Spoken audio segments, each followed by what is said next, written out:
to get people motivated on the issue. I think despite successes in engaging large numbers of people, even larger numbers of people tend to feel, well, and you've heard it all, if you're in this room, you've heard this before, well, if I'm not doing anything wrong, and so people need to start understanding that we have to, as individuals, as groups, do a better job of conveying what is at stake.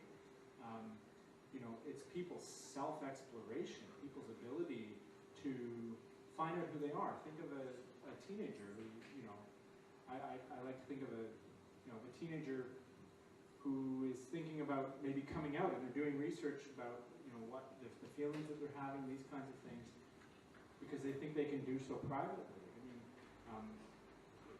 there are so many reasons why we need to have privacy in our use of the internet, not just so that we can protect our bank accounts and stuff like that. There are reasons that are core to people's being, to people's self-actualization, that we need to do that. So our main contribution right now on it, in addition to just sort of the policy analysis, talking to parliamentarians, is the legal challenge. We need to make this hard for government. There need to be protections recognized. We say that violating people's privacy in that way, violating the core of people's being in that way, is a violation of their constitutional rights. For one thing, it's an unlawful search and seizure, because and it's unreasonable because there's no individualized suspicion. They're just taking everything from everybody. We say as well that it's a violation of people's free expression rights, because it's interfering with both their outgoing it's causing a chill on people's outgoing communication, and it may be causing a chill, or we allege it's causing a chill, and we know just from people that talk to us that it causes a chill on the kinds of things they will research and look up. It's analogous. If you told someone that, if you went to a library, there was going to be police looking at every book that you picked up, people kind of get it. That's what's happening. So there's going to be a whole range of things that we hope will contribute to fighting us back. One of them is legal, there's public engagement, there's lots of different things. Yeah, so in terms of public engagement and getting Canadians interested in this issue, among others, and recognizing that there's an election coming up this year, and of course jobs and the economy will be the big, probably overarching issues that grab most people's attention, we produced the Human Rights Agenda for Canada. You can download it from the Amnesty website.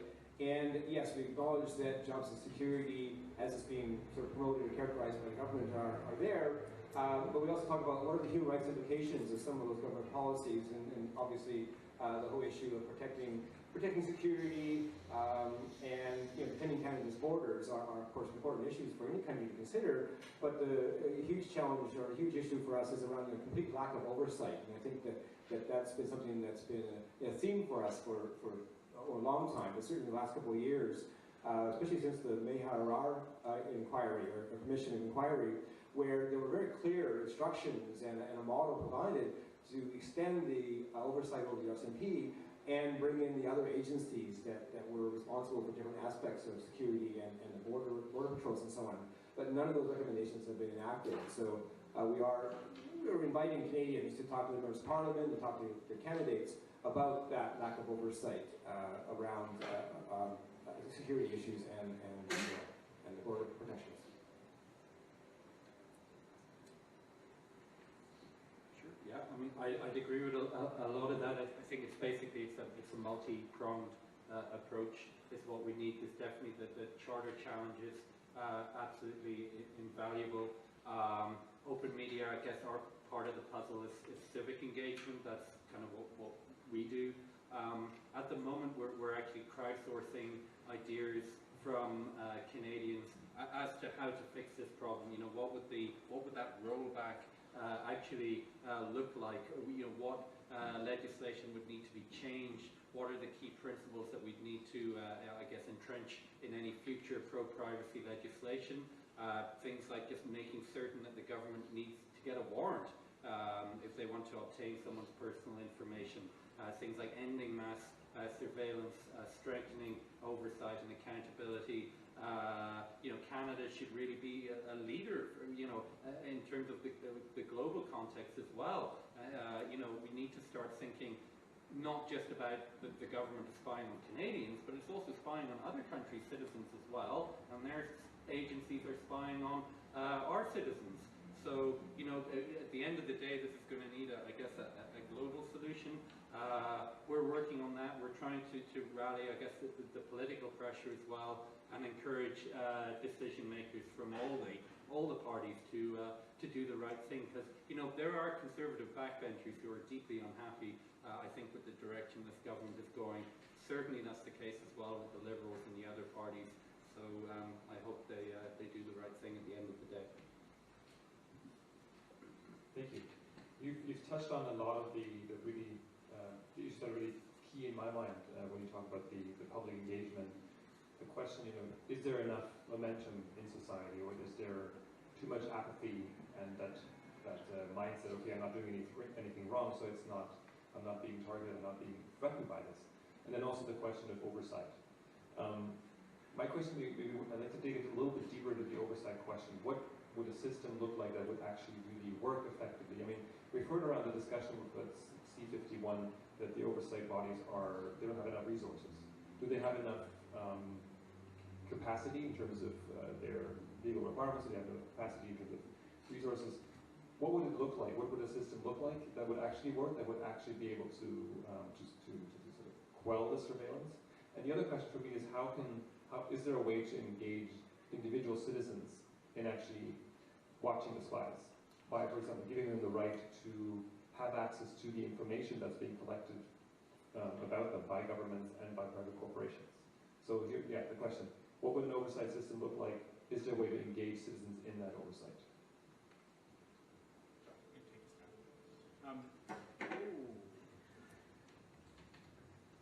It's a great question.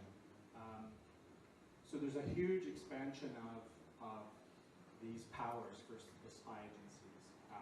CSIS is being given, as David was saying, massive new powers. And I know, as an aside, the reason CSIS was created back in the early 80s is because the RCMP used to be the spies, and they were doing all kinds of terrible things. They were breaking the law left and right. They were, tracking and disrupting Quebec separatists. They were burning down barns where meetings were going to be held of Quebec separatists. There was all kinds of awful law-breaking that was going on, awful rights abuses. We had a whole commission of inquiry. We spent millions of dollars looking into this problem, and we said, wow, this is a mess. So RCMP, you guys are benched. You can't spy anymore. Police aren't doing spying now. We're going to have spies, and all they're going to do is gather information. They're not going to have the power to actually muck about and do things to people. And this bill just reverses that. It just throws that whole societal consensus out, throws all of that out. And it's totally inappropriate. It's just wrong, it's bad. Moreover, they're doing this while not beefing up oversight. There's this part-time committee called the Security Intelligence Review Committee that issues a once-a-year report. It's not even fully staffed right now. They've actually eliminated another agency that used to provide additional oversight for CSIS. Meanwhile, CSEC, the electronic spies, has also got inadequate oversight. There's sort of a commissioner who issues annual reports. It's a terrible system. Those agencies aren't even allowed to talk to each other. So while we're drawing big holes so that every other federal agency can share information about us pretty much willy-nilly, the oversight bodies are not going to be able to do that, as far as we understand right now. So what would work? It's not a question of simply giving more resources to the existing bodies, although that's clearly necessary. There needs to be a complete and utter rethink of the kind of oversight and review that we have over our spy agencies. And there's lots of different models. In some countries they use parliamentary committees so that they're actually representatives of the people. And even though they will be sworn to secrecy and may not be able to reveal to their constituents some of the things they're learning, at least in those societies, the theory is constituents can have confidence that people that they are electing are having something to do with this. That would be one model. Another model would be to have some sort of commission with a lot more robust powers. But as many more powers as you are giving to the spies, you need to be giving more and more power and resources to their overseers. Should individual citizens sort of have a role in this? It's still spying. It's still national security. I'm not sure that we would go so far as to say that, there are going to be things that still need to be secret. What we need to build is a system of oversight and checks and balances that we can have confidence that although things are taking place in secret, that we know that someone who we trust, someone who is looking after the legality of things, is having a hard look at it, that when things go awry, when things go wrong, people are going to find out, and at some point the public is going to find out. There's no confidence in that whatsoever right now. In terms of your own individual, like finding out about it yourself, whether or not you're being spied upon, you can even now make a request to CSIS or CSEC whether or not there's information about you. We have a handy tool for helping you to do that on our website. I think if you search for BCCIC, what do they know? There's a tool for doing that. I did it, and I got back a response from CSIS saying that they could neither confirm nor deny that they had any information about me, and even if they did have information about me, it would be top secret. And at first I thought, oh my God, pay dirt. They must have something about me. And then I thought about it for a little while and I asked someone else, and no, that's their standard boilerplate. Of course they can't tell you, they can't confirm or deny, because if they had a different message for you, if they had information on you versus not having information on you, you'd be able to find out what they had information on you. So they're probably not going to tell you anything. Anyways. Yeah, slightly unrelated, but maybe in the same vein, is Amnesty worked with some app developers and created an app called Detect. And for anyone that's PC-based can go to the website and download this detection software. And it's designed to detect if some of the usual government surveillance, like as malware, is on your computer or not. So I did that this afternoon, and it said nothing was there. But that wasn't 100% sure, because of course there could be new stuff coming out that they're not following up on. But interesting that it's a software that's available for download to kind of resist the kind of monitoring that governments are doing around the world. Detect, D-E-T-K-E-T, I think it is. I could be wrong. Something like that. One thing that's really important in this spying world is to have a lot of acronyms. We found that out. I wouldn't have too much to add, I think, to what Josh said there. Just the current systems of oversight are ludicrously insufficient. The commissioner is supposed to be keeping tabs on CSEC. He has like a staff of like 7 people, a budget of under $2 million a year. He's got to keep tabs on what's now a $1 billion agency with thousands of employees, up to who knows what. It's just completely insufficient. And if that wasn't enough, he reports to the same minister that actually runs, that's responsible for CSEC.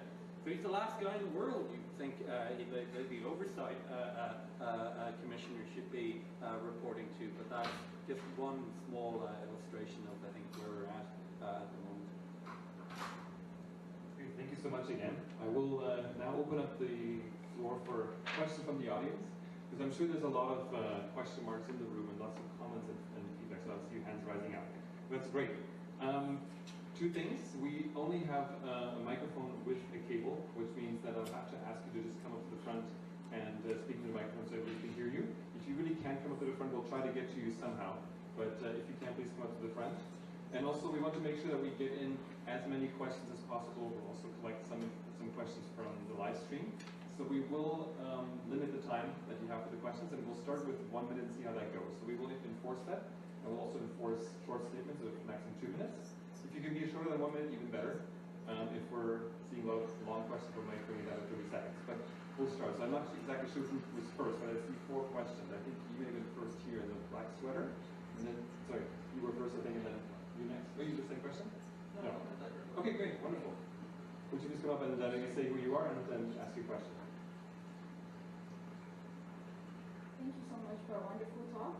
My name is Meryl, and I'm an SFP student studying international studies with a concentration in conflict and security. So while I really agree with you that these new anti-terrorist bills are very ambiguous as to what truly define what terrorism really is, I just wanted to ask any of you who are willing to answer, how far should we let freedom of expression go?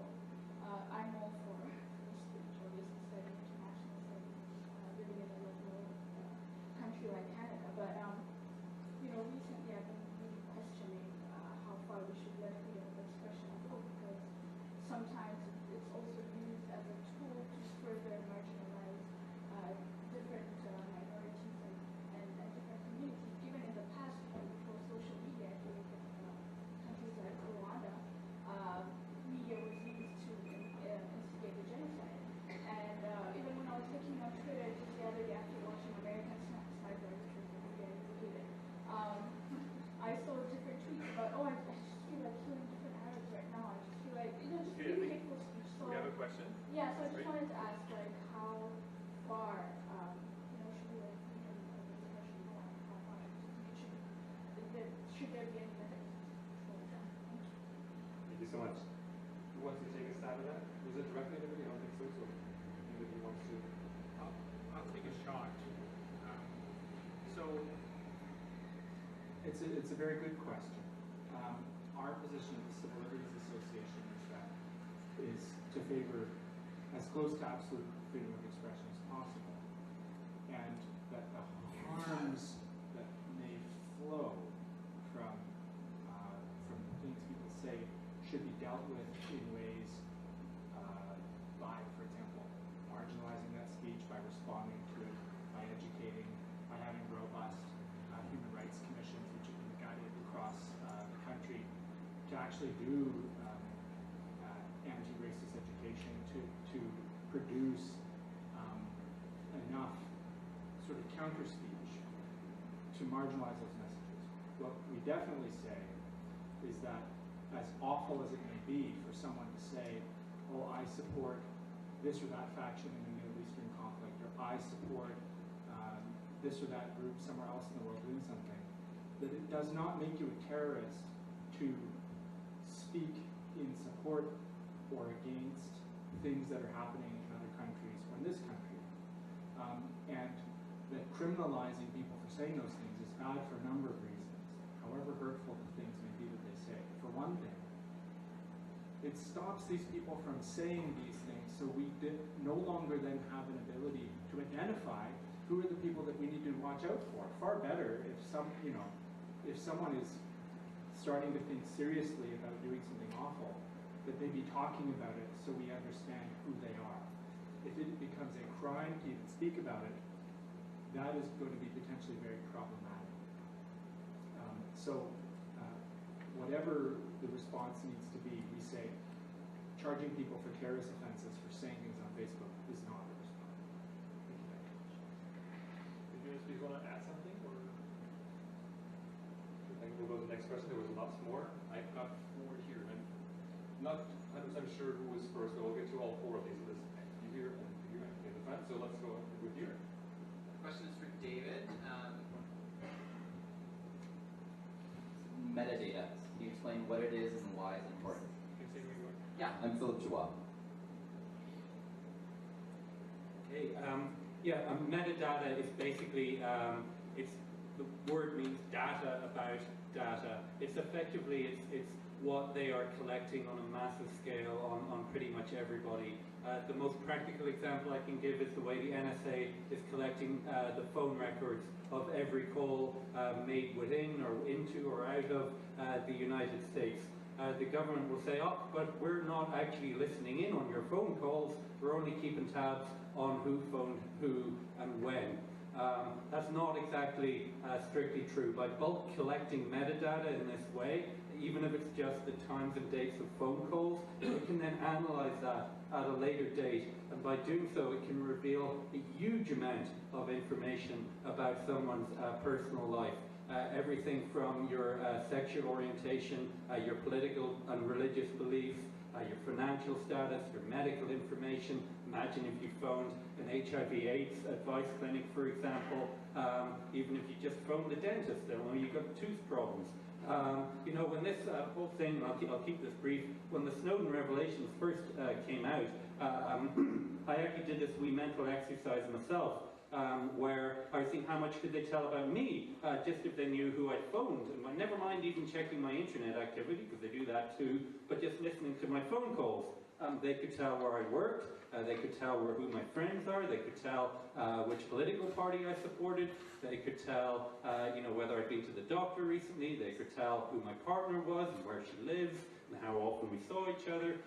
You know, you could pretty much paint a really precise picture of my life just from keeping track of my phone calls. So that's what metadata is.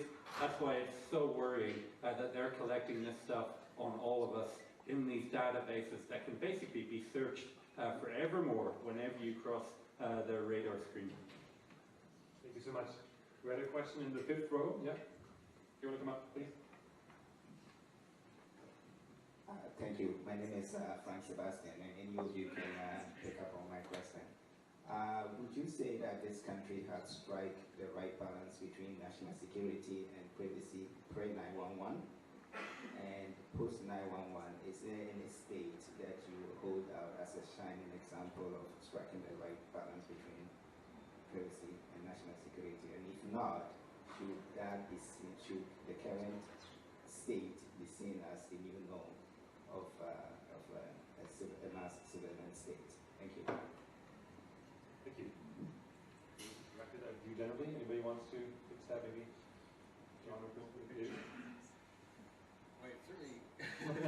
Tricky ones. I'll probably wander around the question a bit.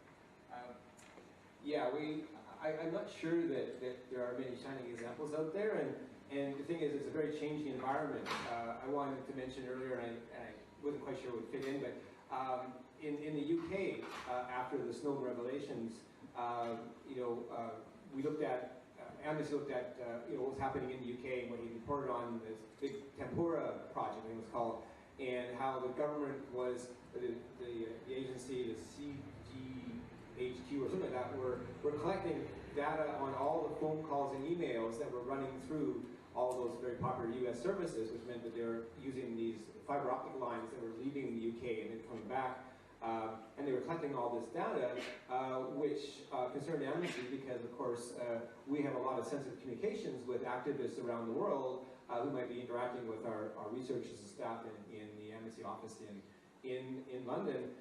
And so the UK Amnesty took the government to court, or went to the national, I'll get it up here for a second here. It's the agency that looks after security. Here it is, here's my note. And the courts agreed that, this court agreed, in fact, that yes, the government, the agencies had broken the law, and by the way, we've changed the law, so now it's legal.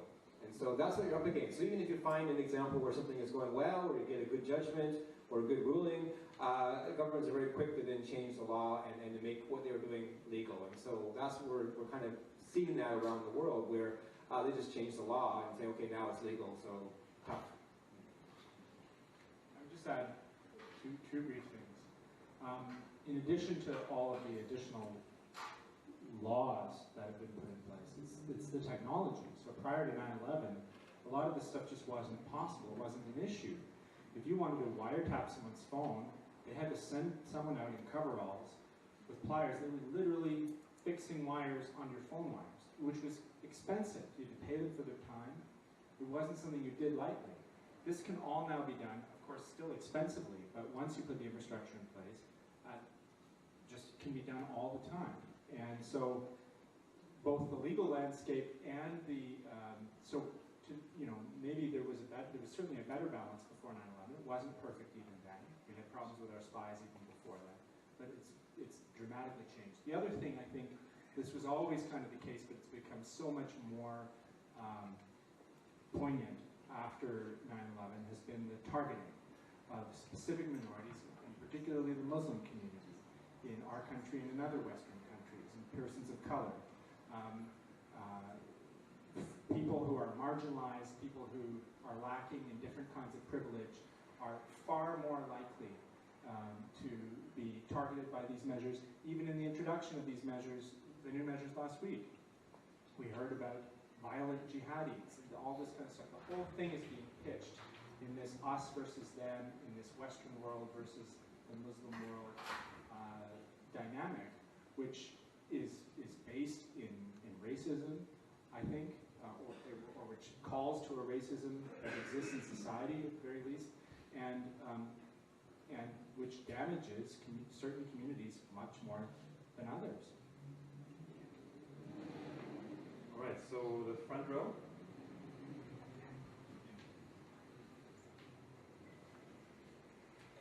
Thomas Saturday, father of Sable Fish, father of all women, Raven Tribe Canada, expressing appreciation for the acknowledgement of the territory. Speaking to Mr. Wright, located on the extreme left, as usual, at least from a certain perspective, but also the representative of BC Civil Liberties. A few years ago at a Civil Liberties AGM, my relative Alex Neve was complimentary toward your entity. That was back before your predecessor David Eby had defeated Miss Christie, saying that ostensibly BC Civil Liberties is a provincial entity, but in fact it has a national profile. So my question is, can you identify in one or more other provinces and or territories of this country where there are any other entities in our country comparable to BC Civil Liberties? We realize, of course, you continue to have a well-deserved national profile, but just presuming, it's not all just out here on the left coast. And Don, with regard to Canadian Aboriginal activists in the context of the long and strong interest that Amnesty have taken here in Canada in Aboriginal concerns, perhaps you could reference in particular the Cindy Blackstock example, which of course goes back not mere months, but many years, or at least a number of years. Thank you.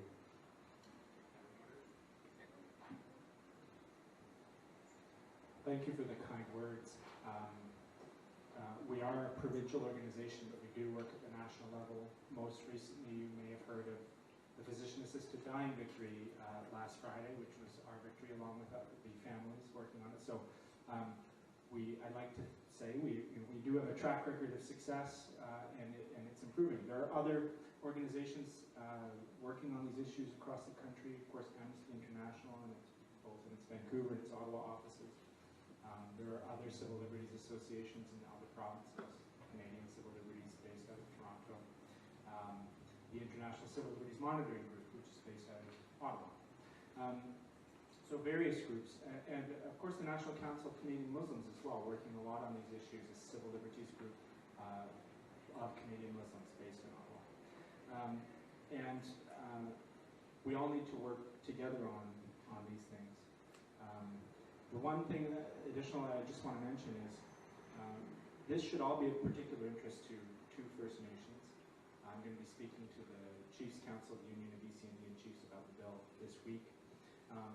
What David was talking about in terms of interfering with national infrastructure unlawfully. They mentioned that lawful protest is okay. This doesn't mean that lawful protest. Well, thanks for putting that one into the bill. But what about protests that may be lawful under other laws, under Indigenous law, actions on the land? Wouldn't be considered lawful potentially by CSIS or the federal government? Are those now going to be at risk of being caught in this web? What about wildcat strikes by baggage handlers at the airport, for example? That's interfering with national infrastructure and it's unlawful. That's an illegal strike. That could now potentially be caught by this too. I mean, it just, the fact that they put in there that lawful protests are excluded doesn't give me a lot of comfort, because there are plenty of activities that, while they may not strictly be lawful under the Canadian conception of what's lawful, or the federal government conception of what's lawful, it's still not terrorism, and it's still not criminal.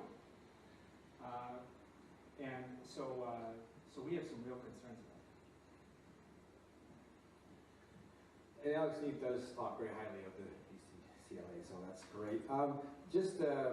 In terms of Cindy Blackstock, she's the Executive Director of the First Nations Child and Family Caring Society, and they're the ones that have issued a charter challenge around the underfunding of Aboriginal children in terms of education, health, and children in care. And while she was actively before the courts with that case, it was revealed that officials were monitoring her personal Facebook pages and those kinds of things as a way of, I think, intimidation and so on. Fortunately, the hearings wrapped up about a month ago, back in the fall, and we're expecting a ruling sometime very soon on her challenge. So we're very supportive of that challenge.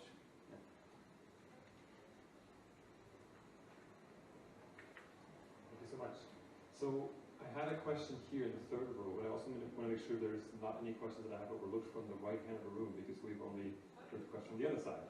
But yeah, so please make sure I see you raise your hand. Okay, I've got someone here in the second row, but we'll start with you in the third row first. Thank you so much. Hi, my name is Michaela. I finished a thesis last year on the effects of mood-based advertising on Facebook and social media sites, so the psychological effects on the user, and was astounded at what people willingly share, what data people willingly share. So I'm just wondering, through this whole amazing talk, thinking about how we deal with what people decide to express to a publicly traded company, and where do we go from there in terms of keeping information that people want out there to be used, against them. So any thoughts on that? Thank you. Yeah, I mean, Facebook is a really remarkable example of how I think just probably everyone in this room, maybe given one or two exceptions, are probably on Facebook, and most people use it almost every day. You can build up a really detailed picture of someone's personal life if you want to analyze their Facebook posts. A lot of people also don't realize that kind of the default setting on Facebook is actually you share it with the world. I think in the early days of Facebook, the default was you just share it with your friends. To a lot of people still think it works like that, but it doesn't. I think the real thing here, though, is what is being done with all this information out there. So one of the stories that came up late last year is the government is actually spending millions on a Facebook monitoring system that is going to be systematically collecting what Canadians are saying on Facebook, and then analysing that information and reporting back on it to government departments and to government ministries. So I think there you can see straight away the huge potential for abuse and for invasion of people's privacy, because I think, yeah, okay, the Facebook setting might be public, but really you don't want your government spending your taxpayer dollars building the system to collect and analyze, what you're saying on there. That really is an intrusion of privacy, and I hope the government doesn't get away with that. I think, especially with Facebook. I think with Twitter, most people realize you're broadcasting to the world. With Facebook, people are often publishing quite, intimate details of their personal lives on there, and unfortunately, that's being shared with the world. Yes, Facebook have a role to play there in tidying things up, but certainly we should expect better from our government than that they would spy on that.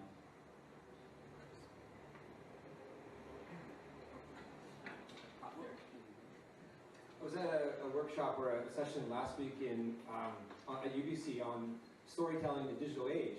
And one of the things that came up was that in the past we've had instructions for or classes or lessons on media literacy in schools. And certainly at the Amnesty office we've occasionally done media literacy classes with high school students coming into the office. And it occurred to us that we need to start doing social media literacy with high school students. So they learn more about some of the hidden defaults and other aspects of Facebook. Probably somebody would have read the Guardian article that was out circulating through Facebook on the way that when you share company websites and how it will track your next few websites you visit and be able to paint a bit of a picture. Interestingly though, on my Facebook feed I get a lot of offers for sort of get out jail free cards, like get your pardon now, because of course they've seen the word amnesty in a lot of my posts, so they think I must be in some kind of trouble, and offering me a chance to clear my record. So I allow them to think that, because otherwise I probably get other ads. Thank you so much. So there were a few questions for the second row. There's one back here. So do you want to go first? Yeah. Good evening. My name is Chris Constable. Thanks all of you for coming here. My question this evening is for those of us who actually read bills when they come out. When C-51 came out and I read it, I was pretty alarmed by the things it was stating in it. And so the next steps are, what actions should I take? And it seems with the majority government kind of ramming through bills right now in the year of the ram, there's not much we can do as individuals. And so it starts to kind of go back to, do we need electoral reform, or how do we resolve this kind of longer standing thing? So I'm just curious for each of you, what would you recommend citizens do, both in the short term with something like C-51, but in the long term improvement of the process so that we, as Canadians, can feel like our voices are heard instead of a select few? Thank you so much. You're bringing up a really big topic, electoral reform, but I thought the question was in there too about what can we do about to fight this input in our privacy rights. Maybe just to focus on that, because I think if we're going to discuss electoral reform, we're going to be here for another few hours.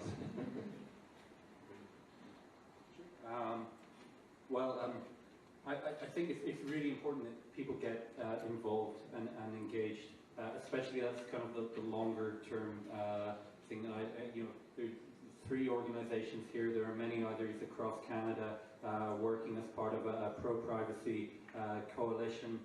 You can learn more about that at ourprivacy.ca, and groups need volunteers. People need even one day like staff members and that sort of thing. So getting involved and getting engaged over the long run is really important. The more people who do that, the more political pressure we can bring at the end of the day. Of course, I'm here from Open Media, so I'd be remiss if I didn't say we do have a petition on our website at OpenMedia.ca /spy on us, where you can actually go and sign your name, tell Stephen Harper what he's doing is unacceptable, and if you do that, we'll keep you in the loop about how that campaign develops going forward, and so other actions you could take. But just off the top of my head, write a letter to your local newspaper. They will publish, an awful lot of little letters that people send them in. MPs read those letters. It does have an impact. We want to really we need to get the MPs scared of where the people are at on this, and realizing that where the kind of political establishment and the spying establishment in Ottawa is in a different place than where Canadians are at. If you start getting MPs worried that they're losing votes, then you'll start to see, I think, some movement at that political level.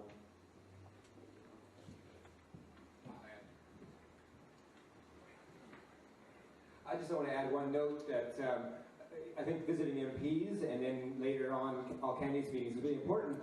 And the advice I give to high school students when I'm talking to them, as I ask them which 2 groups in society they think that MPs are most sort of frightened of or mindful of, and they usually kind of guess that maybe it's themselves as young people, and I say, well, the other group is senior citizens or your grandparents. So I say, so grab your grandparents and go down and visit your MP, because then they can't say no.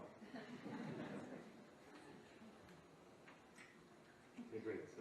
There was another question in the first row, but also in the third row. So is that still a question? Oh yeah. Yeah, go ahead. Can I speak one first? Sure. Maybe just stand up. I just wanted to add something on a counterintuitive, I think, aspect of this bulk collection of data.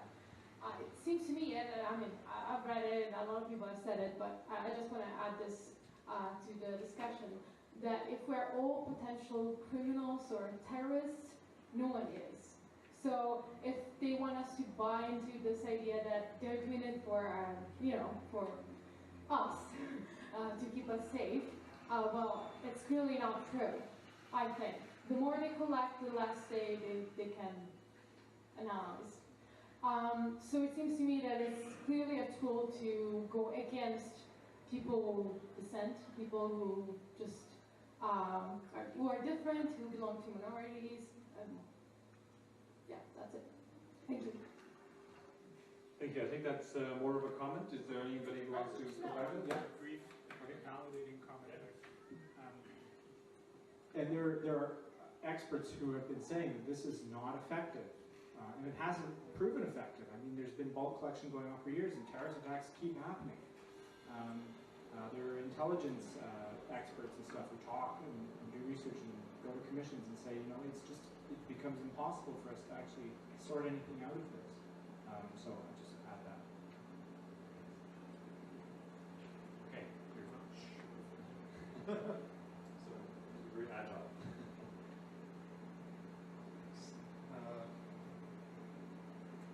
I'm Ashitan Morzipur. Considering the recent developments with the net neutrality in the States and the fact that all of these mega internet corporations came out and supported this bill against for net neutrality, are there any steps from the web community or you guys to bring corporations along? You know, the people who don't benefit from this mass surveillance of data. Some way is that if I'm not sure that all the data that I'm putting on Facebook is going to be used against me. I mean, if I don't use Facebook, there's not going to be any incentive for Facebook to be out there. So I don't know if that's a path that you guys are pursuing as well. Very interesting point. So businesses have an interest in a free that people can use. How can we bring them on to support human rights on the internet? Yeah, that's a really great point.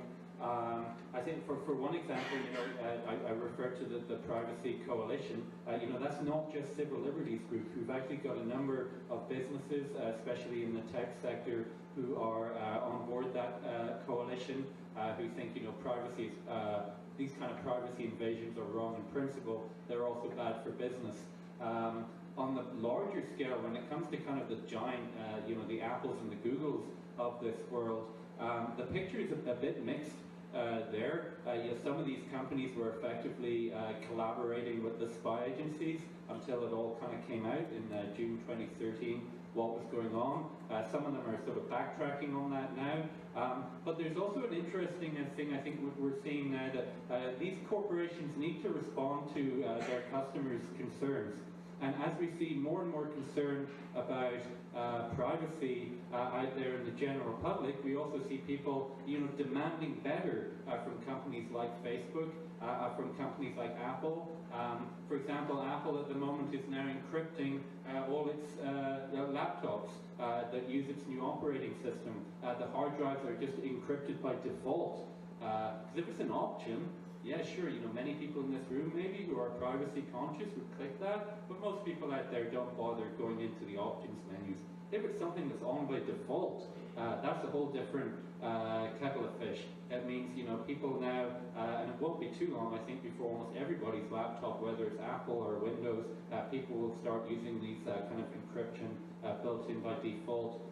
And the government are appalled at this. We've got the head of the FBI coming out and attacking Apple and predicting the end of the world. But sure, I think that's just one example of how public pressure can influence these really mega corporations to start to do. The opportunity to sneak out. Thank you very much for being with us. I'm really glad that you had the time to 5 more minutes. Okay, I didn't want to push my luck too much, but if you have 5 more minutes. Any more questions? Maybe especially for Josh, who's with us for another 5 minutes. Yeah, there's one over here.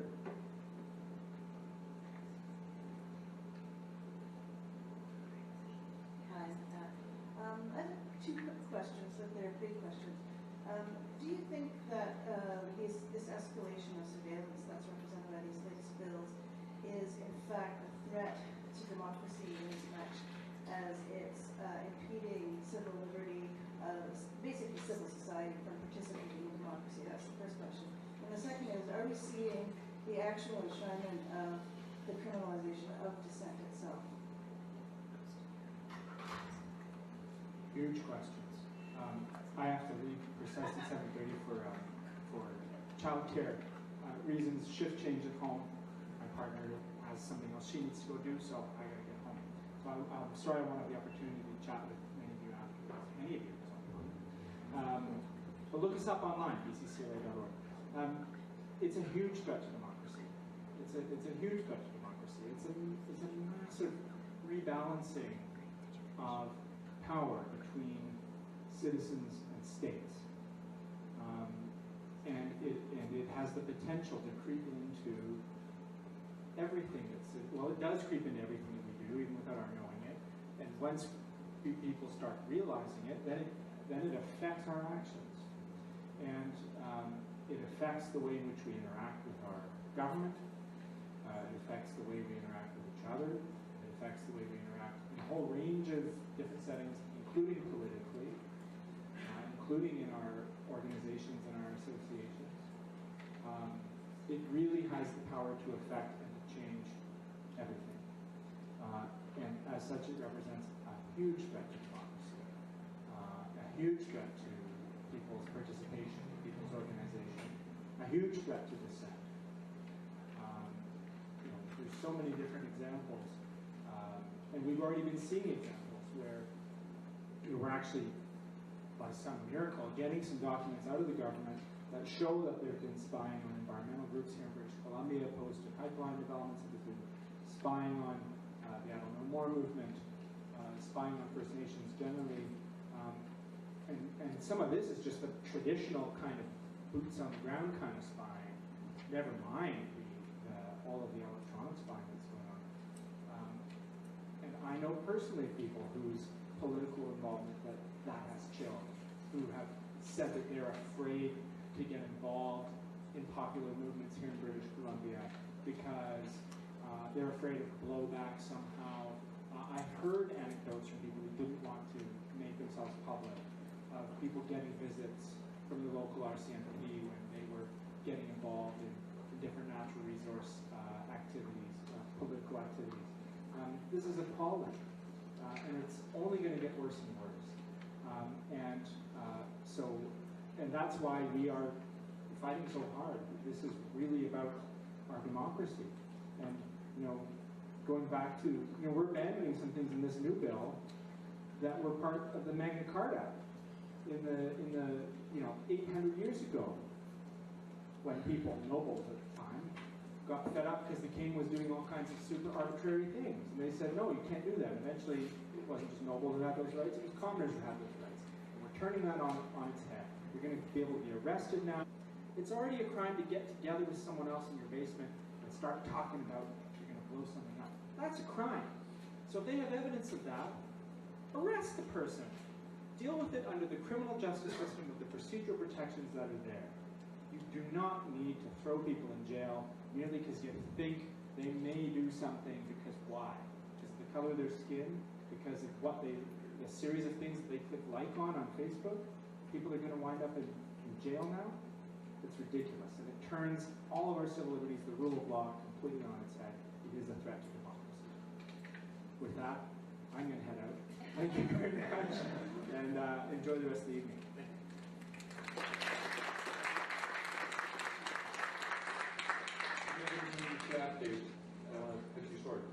Okay. What he said. Great. So we actually did have a question come in from the internet, from our live stream. Nigel Todman says, if spying on everyone all the time is already against the law and the violation of our rights and freedoms, how is making it, quote unquote, twice as legal by passing a new law, how is that going to help? I take that as a more of a rhetorical question, because I think both our speakers, our remaining speakers, will very likely agree that it's not going to help. And probably all of you in the room, most of you in the room will agree as well. But I'm glad we had a chance and the opportunity tonight to talk about some of the things that are helping and some of the things that are hopeful, that are pointing in the right direction, and that we can sort of build on what we're trying to work on trying to stop this and roll back some of the infringements of our human rights and the international sphere. I'd like to thank again our three speakers. Thank you very much for being with us tonight and for sharing all your expertise and for answering the questions. We're about to wrap up, but please feel free to stick around and mingle and catch some of the speakers who are still around and ask them questions if you have additional ones. We also have a prize draw coming up because I know that PeaceTalks is trying to encourage people to sign up on Eventbrite and then also show up, which is great for, if you ever organize an event, you know that it's really great because people, especially in Vancouver, tend not to show up for things they sign up for free. Here there's actually a nice incentive-based approach. We have door prizes. I believe it's gift certificates for Bon Chat, which is a nice coffee shop, cafe just up the street on Hastings. And these are the names. Do I get to draw them? I do get to draw them. The lucky charm. How many do we have? Just 2. Okay, just 2. So we've got Eric Numela. Is Eric still here? Great. Congratulations. Look at that. And the second prize goes to, make this a bit more exciting.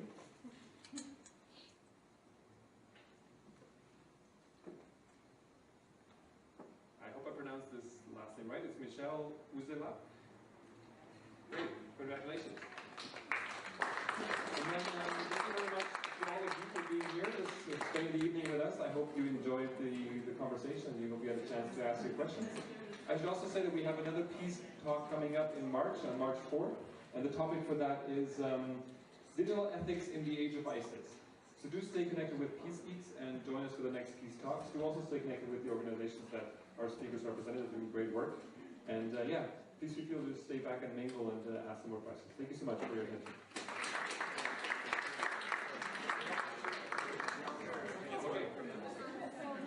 Gets the water bottle, and the first person who was drawn gets the.